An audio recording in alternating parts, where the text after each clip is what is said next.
and your tool arm will come down, providing that turret is in a certain area.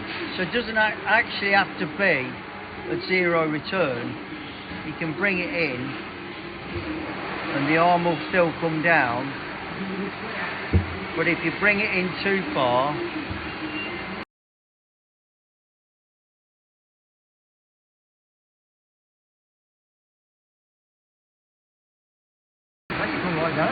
yeah,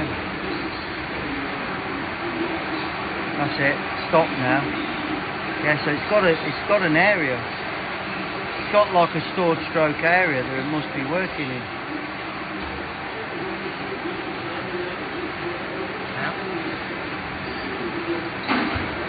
Yeah, it's got an area that it works in, which is really good.